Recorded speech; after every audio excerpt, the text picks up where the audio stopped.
Called കോഫിയുടെ പുതിയൊരു വീഡിയോയിലേക്ക് ഏവർക്കും സ്വാഗതം. My name is Tony Jose. ഇന്ന് ഞാൻ തയ്യാറാക്കാൻ പോകുന്നത് ഒരു അടിപൊളി കൈപ്പക്ക തോരന്റെ റെസിപ്പിയാണ്. കയ്പില്ലാത്ത കൈപ്പക്ക തോരൻ എന്ന് വേണമെങ്കിൽ ഇതിന് പറയാം. നമുക്ക് ഇതിന്റെ പ്രിപ്പറേഷനിലേക്ക് പോകാം. ഇന്നത്തെ റെസിപ്പിക്കായിട്ട് 1/4 കിലോ കയ്പക്ക കുരു കളഞ്ഞ് കഴുകി വൃത്തിയാക്കി എടുത്തിട്ടുണ്ട്. ഇനി അത് ഒരു സ്ലൈസർ ഉപയോഗിച്ചോ അല്ലെങ്കിൽ കത്തി ഉപയോഗിച്ചോ കനം കുറച്ച് കട്ട് ചെയ്തെടുക്കാം.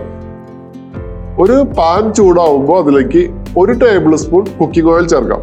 ഈ കുക്കിംഗ് ഓയിൽ ഞാൻ എടുത്തിരിക്കുന്നത് വെളിച്ചെണ്ണയാണ്. അതിലേക്ക് 1/4 ടീസ്പൂൺ കടുക് ഇട്ട് പൊട്ടിച്ചെടുക്കാം. അത് പൊട്ടി വരുമ്പോൾ അതിലേക്ക് അല്പം കറിവേപ്പില കൂടി ചേർക്കാം.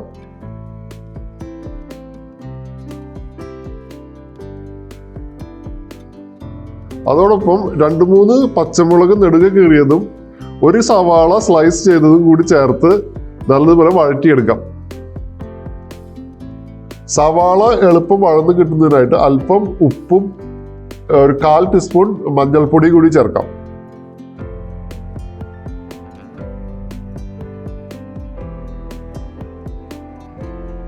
സവാള ചെറുതായിട്ട് വഴന്നു വരുമ്പോൾ അതിലേക്ക് ഒരു 10 അല്ലി വെളുത്തുള്ളിയും 1 കഷ്ണം ഇഞ്ചിയും ചെറുതായി അരിഞ്ഞു ചേർക്കാം. ഈ മസാല മിക്സ് അല്പം മുരിഞ്ഞു വരുമ്പോൾ അതിലേക്ക് 1/2 ടീസ്പൂൺ മുളക് പൊടി ചേർക്കാം. ഓരോരുത്തരുടെ എരിവിന്റെ ടേസ്റ്റ് കൂടുതലോ കുറവോ വേണമെങ്കിൽ മുളക് പൊടിയുടെ അളവ് കൂട്ടുകയോ കുറയ്ക്കുകയോ ചെയ്യാം. ഈ മിക്സ് ഒന്ന് മുരിഞ്ഞു വരുമ്പോൾ അതിലേക്ക് 1 മുറി തേങ്ങ ചിരകിയത് ചേർക്കാം. ഈ തേങ്ങ ഈ മസാല മിക്സിൽ നല്ലതുപോലെ ഇളക്കി യോജിപ്പിക്കാം.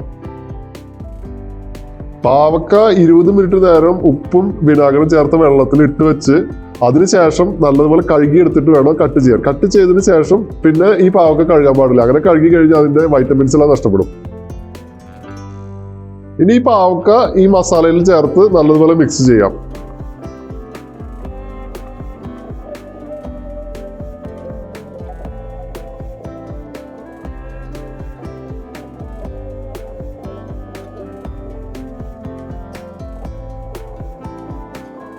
ഇനി ഈ പാവക്ക അടച്ചു വെച്ച് ഒരു 15 മിനിറ്റ് നേരം വേവിച്ചെടുക്കാം. വേവിക്കുന്നത് ചെറുതീയിലായിരിക്കണം വേവിക്കേണ്ടത്. വെള്ളം ഒഴിക്കേണ്ട കാര്യമില്ല. ഇത് വേവാനുള്ള വെള്ളം ഈ പാവക്കയിൽ നിന്ന് തന്നെ വരും. ഇപ്പൊ ഏകദേശം 10 മിനിറ്റ് ആയിട്ടുണ്ട്. ഇനി ഈ പാത്രത്തിന്റെ ലിഡ് തുറന്നിട്ട് നമുക്കൊന്ന് ഇളക്കി വീണ്ടും ഒരു 5 മിനിറ്റ് കൂടെ അടച്ചു വെച്ച് ചെറുതീയിൽ തന്നെ വേവിച്ചെടുക്കാം. പാവക്ക തോരൻ ഈ രീതിയിൽ തയ്യാറാക്കുമ്പോൾ നമുക്ക് കാര്യമായിട്ട് കയ്പ് ടേസ്റ്റ് അനുഭവപ്പെടില്ല.